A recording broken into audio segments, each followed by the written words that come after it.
siasat apa sih Mbak yang apa namanya yang tepat buat kita mengumpulkan nih dana darurat? Apakah cukup dengan tabungan aja atau perlu usaha lain seperti investasi atau asuransi pendidikan gitu Mbak?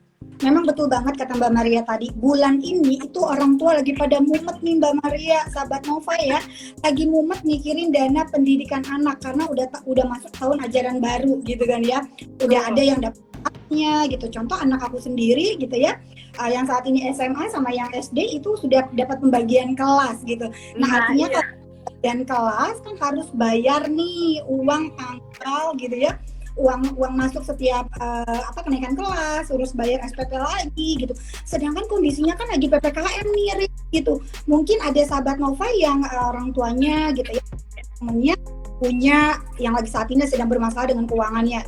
Ada pengurangan karyawan gitu ya, kemudian pendapatannya jadi hilang 100%, 25, 75. Nah gimana nih caranya gitu ya. Memang di bulan Juli ini kita yang para orang tua itu sedang sibuknya mempersiapkan dana pendidikan anak gitu. Tapi kondisinya adalah mungkin sebagian orang gitu ya, para orang tua sedang mengalami kesulitan keuangan karena mungkin perusahaannya lagi mengalami kendala gitu ya, karena ada COVID-19 ini kan, ini udah masuk tahun kedua gitu ya, mungkin ada yang bermasalah. Terus bagaimana sih siasatnya untuk mempersiapkan dana pendidikan?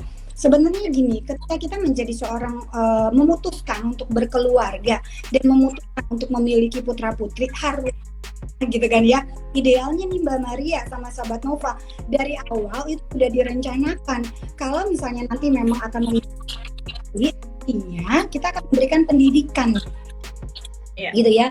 Kalau memiliki pendidikan artinya kan harus ada spare budget atau dana yang memang kita harus siapkan, baik anaknya itu belum ada ataupun anaknya masih di saat kandungan gitu kan ya, atau anaknya masih kecil, harusnya sih sudah dipersiapkan.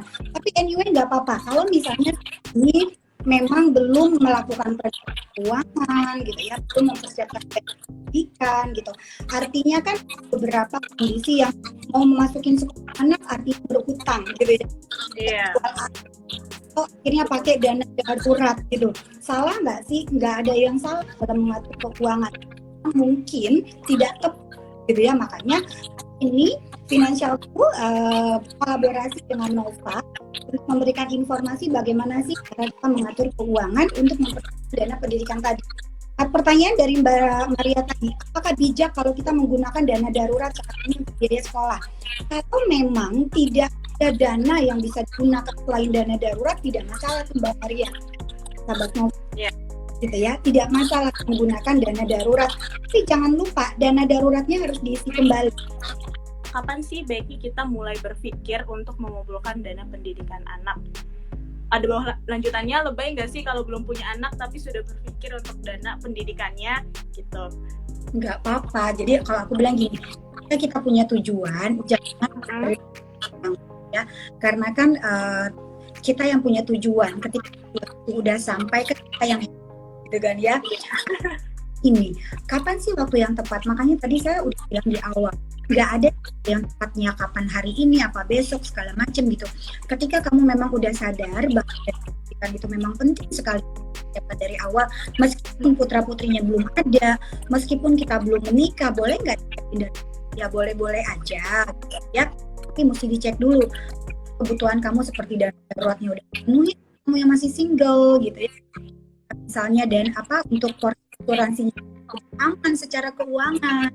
Nah, kemudian apakah kamu juga punya tujuan sekolah lagi dalam memang kayaknya nggak dulu dia untuk dana menikah, aku mau nyiapin dana pendidikan dulu, udah ya. Jadi semuanya dikembalikan dengan kita, kembalikan dengan tingkat kenyamanan.